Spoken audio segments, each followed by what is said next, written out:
Hello friends, चटोरी kitchen वर्षा में आप सभी का स्वागत है। आज मैं आप सभी के लिए लाई हूँ बहुत ही सिंपल और टेस्टी रेसिपी। आप इसे नाश्ते और खाने में भी बना सकते हैं। बिल्कुल अलग टेस्ट वाली रेसिपी है। तो चलिए दोस्तों, स्टार्ट करते हैं हम इस रेसिपी को बनाना। ये एक पराठे की रेसिपी है जिसे मैंने बहुत ही अलग तरीके से बनाया है और ये बहुत ही ज़्यादा टेस्टी है। इस पराठे के साथ आपको ना ही अचार लगेंगे और ना ही सब्ज़ी लगेगी। आप सिर्फ इसे ऐसे भी खा सकते हैं। बिल्कुल खस्ता सी हमारे ये पराठे बने हैं। तो चलिए मैं बताती हूँ आप सभी को इस रेसिपी को बनाना। ये रेसिपी दोस्तों अगर आप सभी को पसंद आए तो रेसिपी को लाइक ज़रूर कर दीजिएगा और साथ ही इस तरीके की सिंपल और टेस्टी रेसिपीज़ के लिए चैनल को सब्सक्राइब कर लीजिए। बेल आइकन भी ज़रूर प्रेस कर लीजिएगा ताकि हर रेसिपी की नोटिफिकेशन भी आप सभी को मिलती रहे और आपकी कोई भी टेस्टी रेसिपीज़ मिस ना हो। तो चलिए दोस्तों, हम बनाना शुरू करते हैं इस रेसिपी को। इस रेसिपी को आप सब ज़्यादा से ज़्यादा अपने फैमिली और फ्रेंड्स के साथ भी ज़रूर शेयर कीजिएगा ताकि सभी लोग इस तरीके की सिंपल रेसिपीज़ ट्राई करते रहें। तो चलिए स्टार्ट करते हैं बनाना। इस रेसिपी को बनाने के लिए सबसे पहले ले लीजिए कढ़ाई और इसमें हम डालेंगे ऑयल। आप यहाँ घी भी ले सकते हैं, बटर भी ले सकते हैं। तो हमें 2 से 3 चम्मच जितना ऑयल ले लेना है और इसे थोड़ा गर्म कर लेंगे। इसमें हम डालेंगे आधी चम्मच जितना जीरा। तो जीरा डाल दीजिए और जीरे को हम थोड़ा चटका लेंगे और जीरे के साथ ही हम डाल देंगे 1 पिंच जितनी हींग। तो हींग भी डाल दीजिए इसी स्टेज पे। तो ये मसाले चटक गए हैं। अब हम इसमें डालेंगे ग्रेट किए हुए अदरक, लहसुन और हरी मिर्च। बारीक कटी हुई हरी मिर्च काट लीजिए। आपके पास ग्रीन वाली हो तो ग्रीन वाली भी आप डाल सकते हैं। इन तीनों ही को हम साथ में डाल देंगे। गैस का फ्लेम मीडियम करके इन्हें हम थोड़ा भून लेंगे। इससे हमें जलानी नहीं है, बस इनका हल्का सा कच्चापन दूर हो जाए उतना ही हमें इसे भूनना है। तो आप इसे लगातार ही चलाते हुए रहिएगा।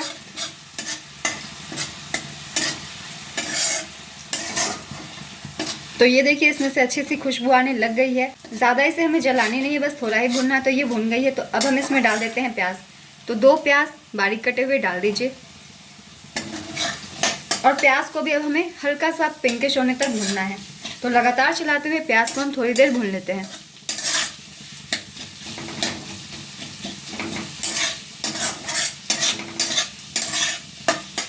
तो प्याज देखिए हल्की सी ट्रांसलूसेंट हो गई है। तो इतना ही हमें प्याज को भूनना है। अब इसमें हम ऐड करते हैं थोड़े मसाले।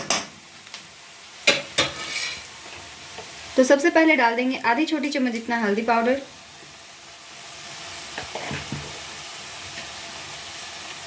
आधी चम्मच हम डालेंगे इसमें धनिया पाउडर,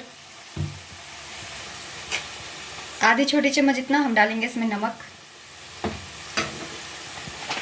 1 चम्मच जितना हम इसमें डाल देते हैं कसूरी मेथी। थोड़ा सा रब करके हाथों से डाल दीजिए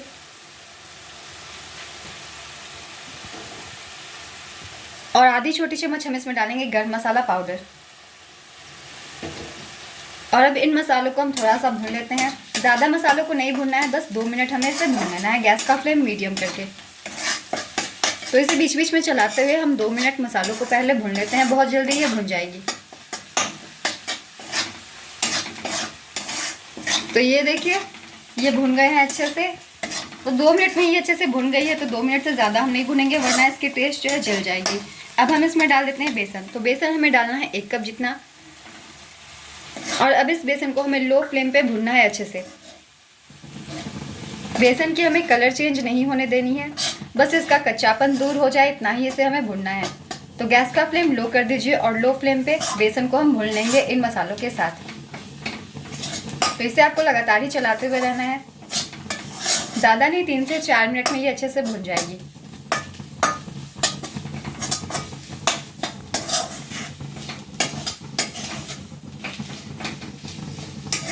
तो ये देखिए, बेसन जो है भुन गई है। 3 से 4 मिनट में ये अच्छे से भुन गई है। कलर भी चेंज हो गई है और इसमें से खुशबू भी आने लग गई है। तो हमारी ये मिक्सचर हो गई है रेडी। लास्ट हम इसमें डाल देते हैं थोड़ा हरा धनिया और इसे मिक्स कर दीजिए।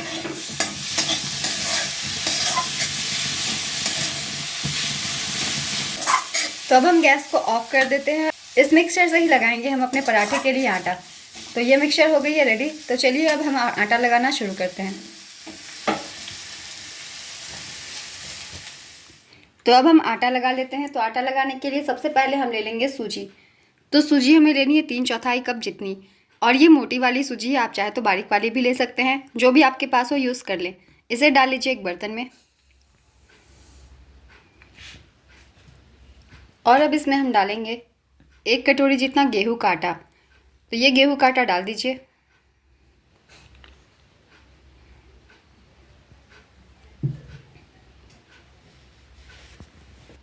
और इसमें हम डालेंगे 2 चम्मच जितना घी। बहुत ही अच्छा टेस्ट आएगा, इसलिए डाल दीजिए।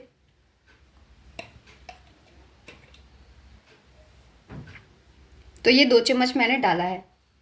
ये डालना ऑप्शनल है, अगर आप चाहे तो डालें, वरना स्किप भी कर सकते हैं। और अब हम इसमें डाल देंगे नमक स्वाद अनुसार। इस बात का ध्यान रखेंगे, बेसन वाले मिक्सचर में भी नमक है इसलिए। तो स्वाद अनुसार आटे के जितना ही हमें इसमें नमक ऐड करना है। और अब डाल दीजिए अपने मिक्सचर को जो हमने तैयार करके रखा हुआ था बेसन का, और ये ठंडी हो गई है अच्छे से, तो अब डाल दीजिए।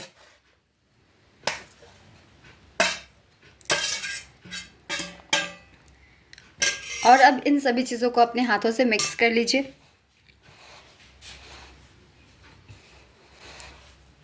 आटे में ये सारी चीज़ें अच्छे से मिक्स हो जानी चाहिए। हाथों की सहायता से अच्छे से सभी को मिक्स कर लेना है हमें।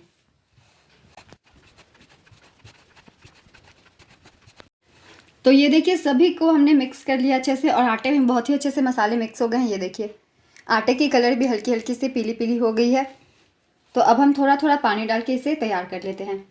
एक ही साथ बहुत ज़्यादा पानी हम नहीं डालेंगे, थोड़ा थोड़ा पानी डाल के हमें नॉर्मल डो तैयार कर लेनी है, सॉफ्ट। जिस तरीके से पराठे बनाने के लिए डो तैयार करते हैं उसी तरीके से कर लीजिए। तो एक ही साथ बहुत ज़्यादा पानी नहीं डालेंगे, अपने अंदाज से थोड़ा थोड़ा पानी डाल के डो तैयार कर लीजिए।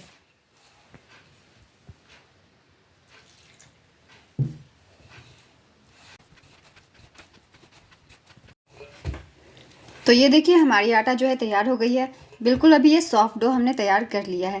थोड़ी थोड़ी पानी डाल के इस तरीके से आप डो तैयार कर लीजिए। अब कम से कम 10 मिनट हम इसे छोड़ देंगे सेट होने के लिए। तो 10 मिनट इसे ढक के छोड़ दीजिए। 10 मिनट में ये अच्छे से सेट हो जाएगी। तो 10 मिनट के बाद हम मिलते हैं। 15 मिनट हो गए हैं, तो एक बार आटे को हमें फिर से मसल लेना है। तो ये देखिए ये थोड़ी सी सॉफ्ट और हो गई है, और सूजी ने भी इसे एब्जॉर्ब कर लिया है। तो एक बार इसे हम और मसल लेते हैं। तो एक बार अच्छे से मसल लीजिए। अब डो ये थोड़ी सी हल्की सी टाइट हो गई है। पराठे बनाने के लिए हमें ऐसे ही डो चाहिए। तो अगर आप नॉर्मल डो तैयार करते हैं तब जाके ये थोड़ी सी सख्त होती है, क्योंकि इसमें हमने सूजी का इस्तेमाल भी किया हुआ है। तो एक बार इसे अच्छे से मसल लीजिए। तो इसे हमने एक बार और मसल लिया हुआ है। इस पराठे को बनाने के लिए हमें थोड़ी ज़्यादा लोई लेनी होगी। तो कम से कम इतनी लोई ले लीजिए, क्योंकि ये पराठा थोड़ी सी मोटी बनती है। तो इतनी बड़ी लोई ले लीजिए। इसे अच्छे से गोल कर लीजिए हथेली पे।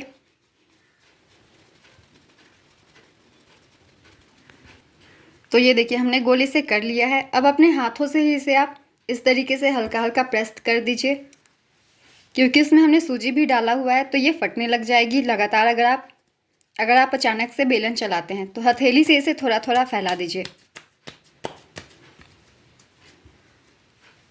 तो अब हम ले लेते हैं चकला,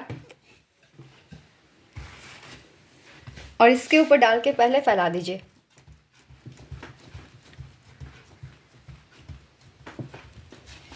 तो ये देखिए इसे हमने हाथों से फैला के इतना लंबा कर लिया है। अब थोड़ी थोड़ी बेलन हम चला देंगे। तो हल्के हल्के हाथों से बेलन चला दीजिए, क्योंकि इसे हम थोड़ा मोटा ही बेल के रखेंगे। तो ज़्यादा मत पतला कीजिएगा, थोड़ी मोटी ही ये पराठा रहेगी।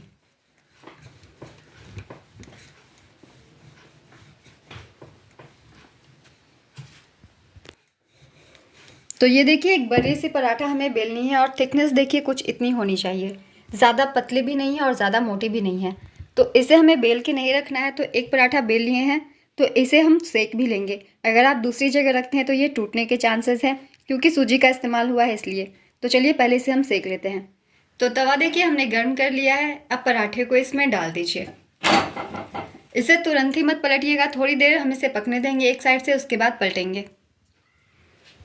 तो एक साइड से पराठे को 2 मिनट मैंने पका लिया है। 2 मिनट के बाद इसकी साइड चेंज कर दीजिए। तो एक साइड से थोड़ी हम और पकने देते हैं, उसके बाद हम इसमें ऑयल लगाएंगे या घी लगाएंगे।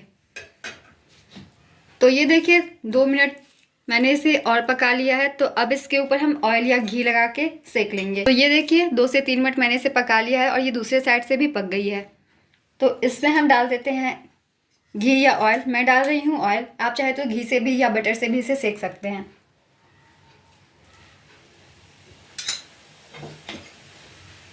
तो इसे अच्छे से सेक लीजिए।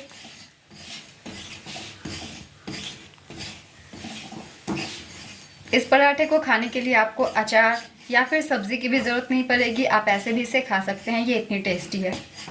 तो इसे हमें अच्छे से सेक लेने हैं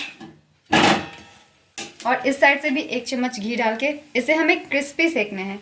ज़्यादा सॉफ्ट इसे मत सेकिएगा, गैस का फ्लेम लो मीडियम करके इसे हमें क्रिस्पी। तो ये देखिए हमने पराठे को अच्छे से सेक लिया है दोनों ही तरफ से और ये क्रिस्पी भी हो चुके हैं। तो इसे अब निकाल कर एक प्लेट में रख दीजिए। तो ये देखने से ही काफ़ी क्रिस्प लग रही है। अब इसे हम कर लेते हैं कट। सेम तरीके से आप जितने भी पराठा बनाना चाहे बना सकते हैं। तो इस पराठे को हम कट करके सर्व करेंगे तो ये काफ़ी अच्छी लगेगी। तो इसे कट कर दीजिए।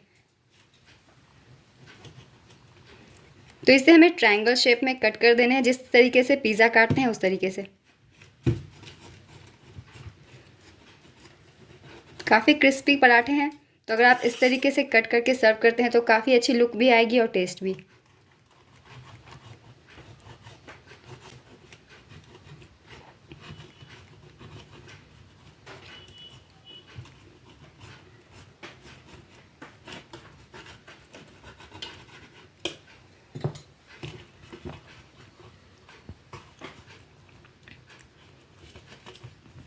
तो ये देखिए पराठे अच्छे से हमारे क्रिस्पी हो गए हैं।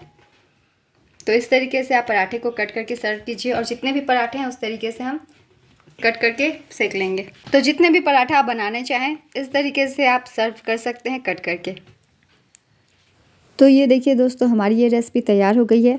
आप यहाँ इस रेसिपी को पतले पतले पराठे भी बना सकते हैं या फिर बेल के पूरियाँ भी तल सकते हैं, काफ़ी टेस्टी लगेगी। तो आप किसी भी तरीके से बना सकते हैं, मगर आप इस तरीके से बनाएंगे तो ये बहुत ही अच्छे खस्ते लगते हैं। आप सिर्फ इसे ऐसे भी खा सकते हैं। वैसे ये चाय के साथ भी काफ़ी अच्छी लगेगी। एक बार ज़रूर आप सब ट्राई करें। और अगर दोस्तों आप सभी को ये रेसिपी पसंद आए तो रेसिपी को लाइक ज़रूर कर दीजिएगा, अपने फैमिली फ्रेंड्स के साथ शेयर कीजिएगा और साथ ही चैनल को सब्सक्राइब कर लीजिए ताकि हर रेसिपी की नोटिफिकेशन आप सभी को मिलती रहे। तो फिर मिलते हैं दोस्तों अगली एक नई रेसिपी के साथ। चैनल पे यूँ ही बने रहिए और अपना ढेर सारा प्यार देते रहिए। फिर मिलते हैं अगली एक नई रेसिपी के साथ।